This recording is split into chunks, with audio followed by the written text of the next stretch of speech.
welcome back to World Crisis Radio. And it seems to me that out of this important demonstration on Saturday, the 12th of December, at Lafayette Park across from the White House, and again, you can see it all at enduswars.org, a complete, the complete demonstration, plus selected segments, plus the best coverage of all was Russia Today, which made this the leading item all day Saturday into Sunday, and then a key item in their weekly review. And, of course, they played it against the Obama hypocritical presence there in Oslo for the Nobel Peace Prize, and this was then used as a counterpoint to show that at least a significant part of the American people, mass leaders of some note, are not buying Obama's demagogy. The peace movement has now awakened from its Obama-induced slumber and catatonia and is going to open up a flank on Obama's left, on his anti-war flank, which is ultimately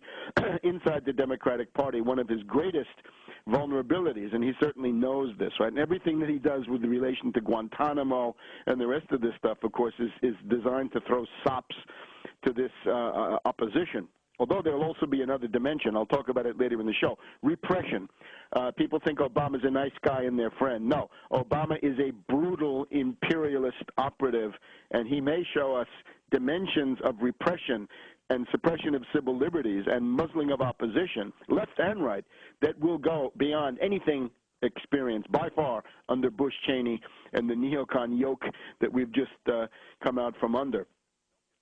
Therefore, Russia Today, as you can start by clicking on their coverage. Again, enduswars.org. But again, also go to tarpley.net, and you will see at least a short version of my speech up there. I would also point out, if you look at the essay, Obama Declares War on Pakistan, you'll see in there the arguments that I presented over the last couple of weeks, that this essentially is the attempt to export the Afghan civil war into Pakistan by goading the Pashtuns primarily and then secondarily the Baluchis into a general national insurrection which will break up the national unity of Afghanistan, Pakistan, and indeed Iran.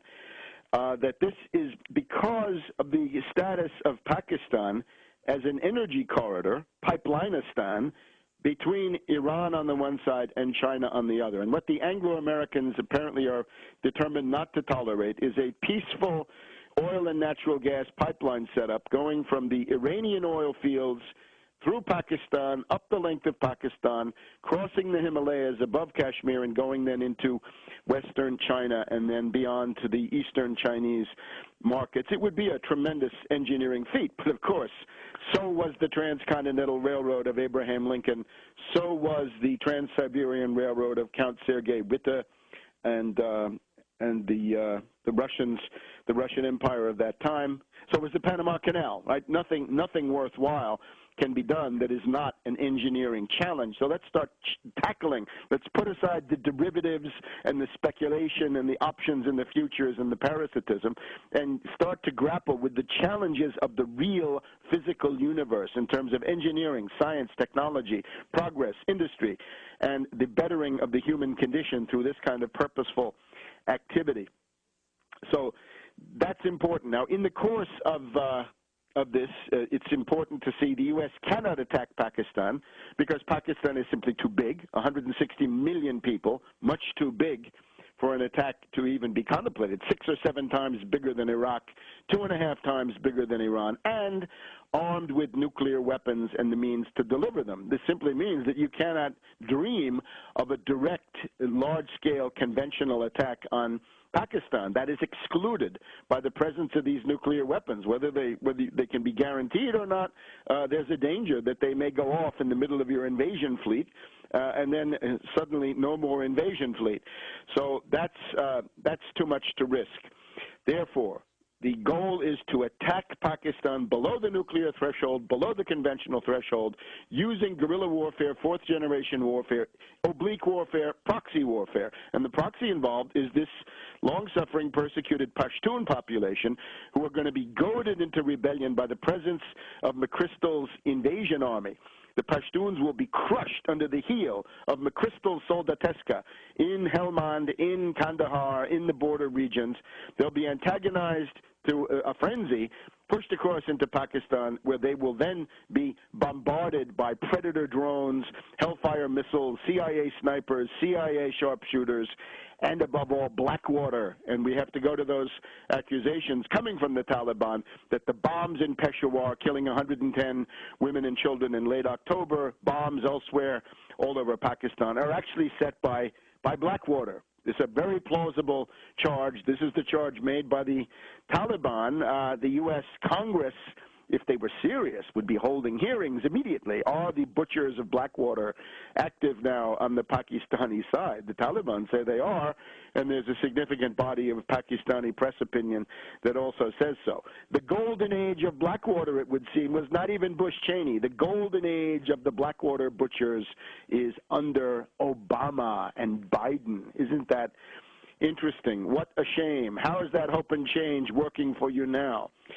The other question I'd like to acknowledge was very interesting for me. After writing this Obama declares war on Pakistan in a preliminary email that I put out the week before, I discovered that Ibrahim Malik of Sama Television, S-A-M-A-A, had written in his blog right after the West Point speech on December 1st by aggressor Obama.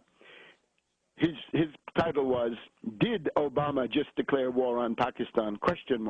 And I think the answer is clearly yes.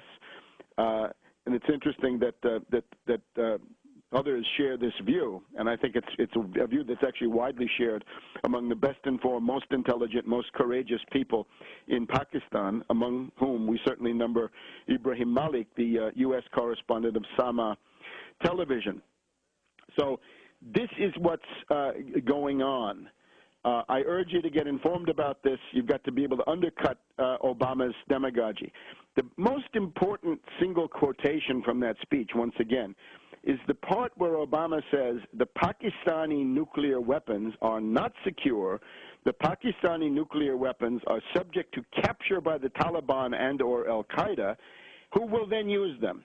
Now, that opens wide the Cheney Act door once again, right? The threat that terrorists will get a hold of a nuclear weapon and use it. This opens the door to the Bush doctrine, to the demagogy of Cheney, and to this idea of preventive and preemptive war, because what you're arguing really is that there's a hypothetical future possibility that the Taliban, al-Qaeda, this strange mixture, will get a hold of these nuclear weapons and then use them for purposes of terrorism. And with that, you're right back in the land of Bush-Cheney, except that this is now on a vast scale. You're not talking about Iraq. You're talking about something 6 or 7 times bigger with nuclear weapons. We'll be back in a minute.